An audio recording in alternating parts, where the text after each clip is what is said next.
Vous voyez, ce qu'il faut comprendre que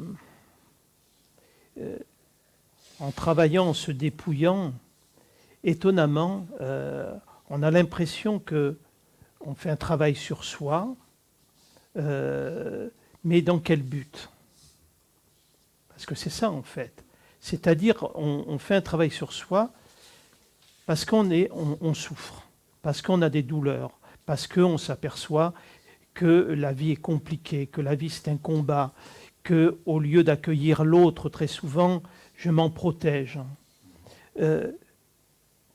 Si c'est douloureux, c'est que ce n'est pas nous, en réalité.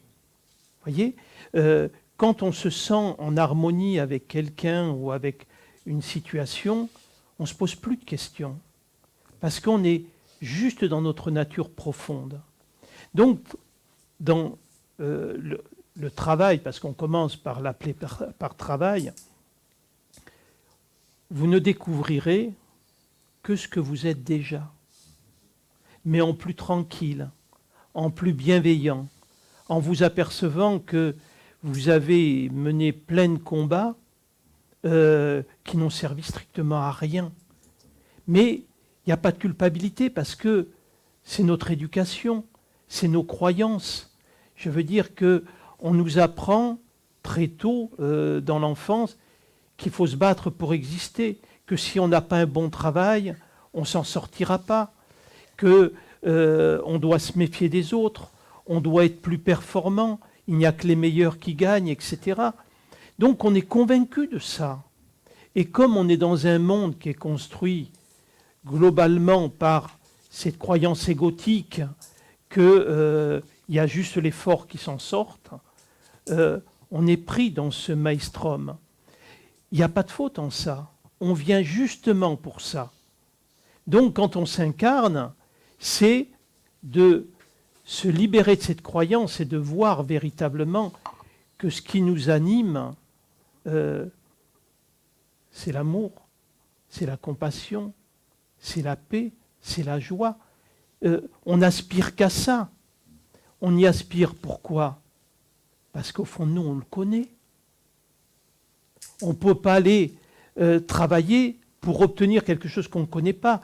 On a une idée de ce qu'est la paix, de l'amour inconditionnel, de la bonté, de la compassion, parce que nous sommes cela. Vous voyez? Et il y a longtemps, j'avais un guide qui me disait, et j'avais mis du temps à comprendre et à intégrer ça, quand il m'avait dit la souffrance n'est pas obligatoire, mais elle est nécessaire. Donc je trouvais ça antagoniste, quoi. Si elle n'est pas nécessaire, si elle n'est pas obligatoire, pourquoi elle est nécessaire? Et en fait, vous en êtes encore la représentation. On nous apprend quelque chose sur notre santé, on vient nous, tout d'un coup, dans un diagnostic, c'est « je ne suis pas invincible, je ne suis pas immortel ». Là, je suis obligé effectivement de regarder ailleurs. Donc c'est une grâce en fait. C'est une épreuve, mais c'est aussi une grâce. Et c'est de pouvoir faire tout le temps de nos épreuves, d'en faire une grâce. C'est-à-dire que aujourd'hui, dans ce qui m'est personnel, s'il m'arrive quelque chose, quel qu'il soit, un événement extérieur qui peut être contrariant ou un événement personnel qui peut être contrariant, ça ne me gêne pas. À chaque fois, je me dis, tiens, qu'est-ce que ça vient m'apprendre sur moi?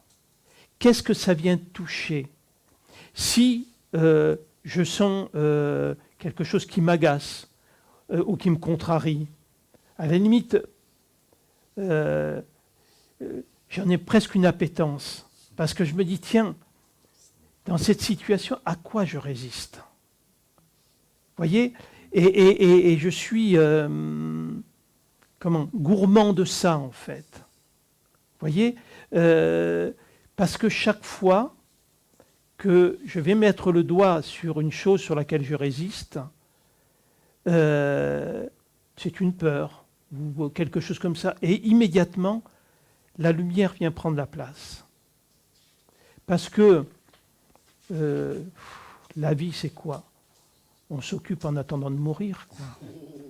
Mais ouais, c'est, qu'on le veuille ou non, c'est inéluctable.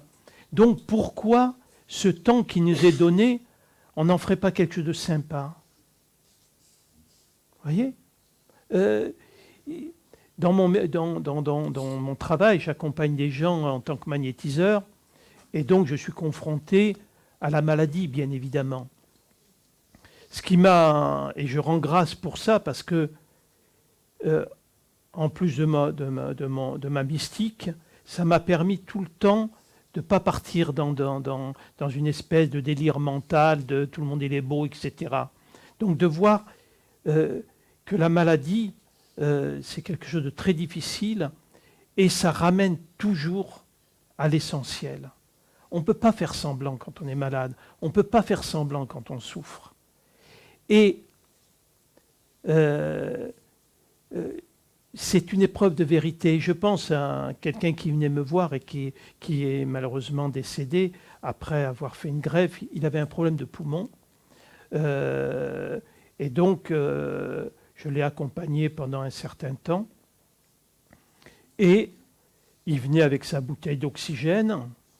Donc, c'était assez difficile. Et il pestait contre ça. Et un jour, je lui dis, mais je ne comprends pas pourquoi tu râles après cette bouteille d'oxygène qui te permet d'exister. Ah, elle me dit, mais sans la bouteille d'oxygène, au moins je pourrais vivre. Et je lui dis, mais quand tu n'avais pas cette bouteille d'oxygène, est-ce que ta vie était meilleure? Et en fait, il ne vivait pas mieux. Donc on est toujours dans l'idée que si on est en bonne santé, on va être heureux, et que si on est malade, on va être malheureux. Mais on peut être heureux, même malade. Et peut-être même plus, parce qu'on a plus conscience de la vie, de l'importance de la vie, de la préciosité du temps qui passe. Vous voyez? Donc, c'est déjà de comprendre que la maladie, c'est une réponse du corps qui veut nous dire quelque chose. Souvent, le sang, c'est le lien de sang d'ailleurs, qui vient nous apprendre quelque chose sur nos filiations et de comment a été vécue cette filiation.